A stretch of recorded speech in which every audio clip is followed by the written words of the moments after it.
Hello to you and welcome to Adelante Chicago. I'm Lourdes Duarte. Thank you so much once again for joining us.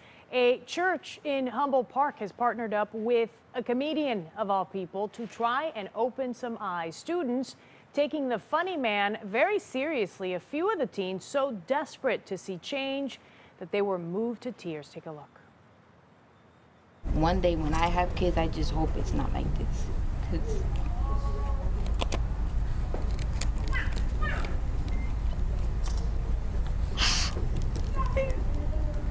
Because if something happens to my child, I will. It's enough to make a 16-year-old cry. I just can't. I won't be able to do this. Maylene Garcia and this circle of students fed up with crime and murders. On this night, they watched a 27-minute documentary. It's not real. That, they say, could help in some small way turn things around. Man behind that video, local funny man, comedian Mike Oquendo. Somebody's son is going to be killed. No question about it. A harsh reality he is determined to teach teens about. Out of personal frustration, I had decided one day, you know, I need to do something. There's something I can do. This is my son. He didn't do anything. The video, called For the Love of Mom, and features mothers who have lost their sons due to gun violence. I wasn't accepting that this was happening. I just kissed him and just kept trying to talk to him. Among them, Mirna Roman, who lost her 23-year-old son Manny when a bullet was lodged in his spine. She's found comfort with other mothers. I searched and searched all over the place until I found someone that was just like me.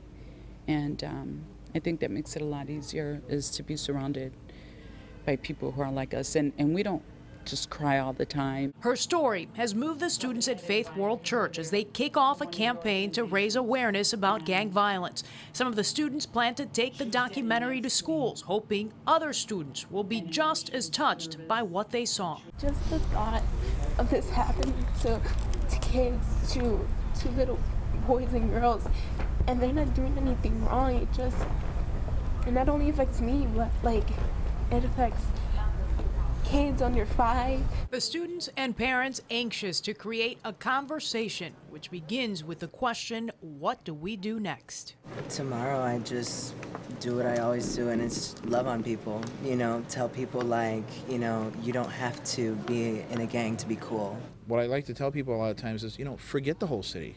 Worry about your block. How can you help on your block? How can you help the kid on your block? How can you help your neighbor's kid? How can you help within your reach? Important, but sometimes difficult lessons to learn. The students taking it one day at a time with faith that a 27-minute video will turn things around.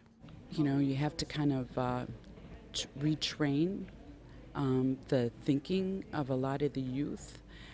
And it's really sad to say that I don't know if we can help everyone.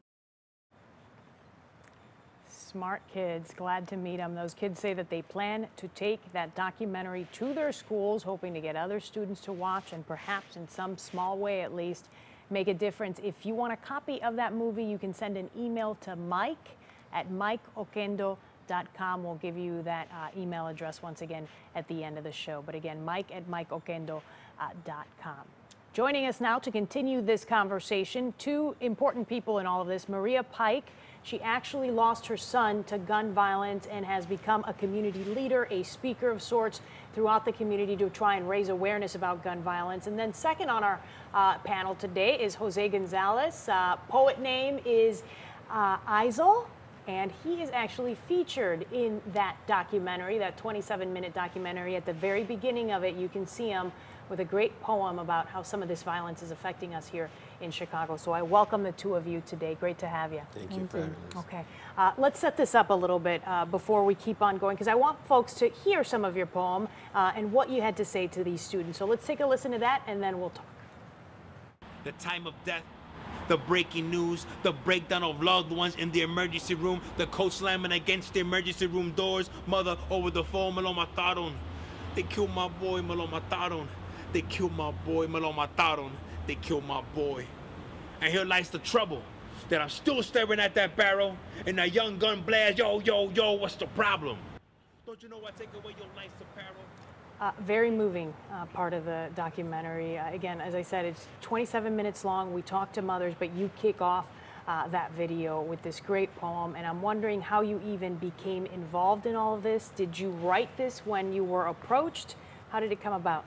Well, Mikey had approached me with the project in itself, I believe a few years ago already. We was having a function in his home, and he had this great idea of doing a documentary. He wanted me to be involved in it. And the reason he asked me to be involved in it, because I had this poem already written, and this is like a culmination of two life-changing events in my life. The first part of it is a friend of mine's, Cardell Serta, was a high school friend of mine who was murdered in 1997 in Milwaukee and Fullerton. So I interviewed close friends of his about the incident day of, and then, which is where the "me lo mataron," they killed my boy, comes from, because that's what was said, that was uttered from the mom. And then the whole part of, you know, like the main chorus of the poem comes from an experience I had 2 years ago. I was held at gunpoint on Milwaukee and Western. So he knew about the poem, and I performed it several times, and he wanted me to be a part of it and just kind of open it up to kind of like attract the audience. Yeah, it sets the stage. It does, for what they're about to see. What has the reception been like, not just to the poem, but to the documentary as well? Because I know a lot of these kids, I mean, I sat there with them as they were watching it, and you see tears. Yeah, it's very emotional, and I think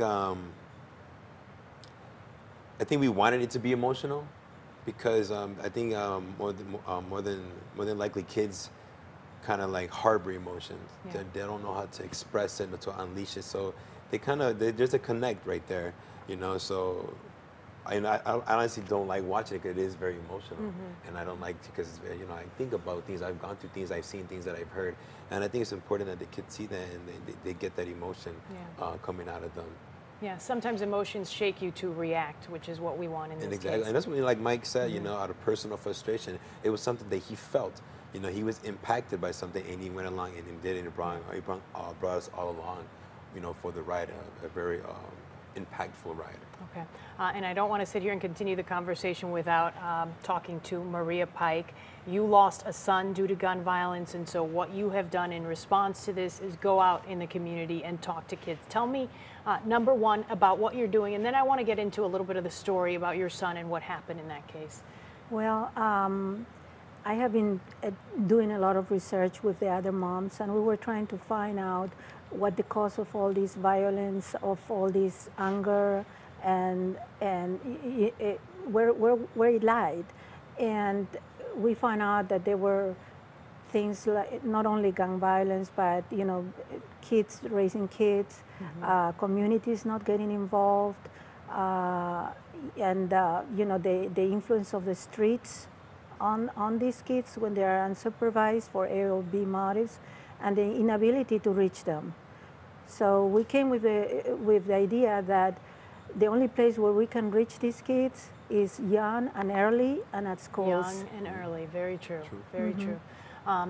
So how many mothers are a part of this group, first of all, and what is do you go to churches, do you go to school, where can people find you? Well, actually we are a large group of mothers who belong to several organizations. And all of them have lost children due to all gun of them violence, have lost children, and you know, brothers or relatives, and mostly mothers. And there's one who is a sister, but actually was the mother. She raised her own brother at age 14, and so yeah, that was her son. Maria, I know that this is difficult for you, but I want you to tell the story as much as you can share with us about your son and what happened in that situation. This was back in 2012. Correct. Yes, my son had finally got out of from under my wings, and I wanted him to stay, but he was 24 years old, so he moved in with his best buddy from high school to Logan Square. And 2 months later, when he was trying to park, somebody came driving by in a car, and he said, "What's up?" And that was the end of my son. Luckily, his friend who was with him survived, and he just got married, and he's going to have a wonderful life because he's a good kid. Good.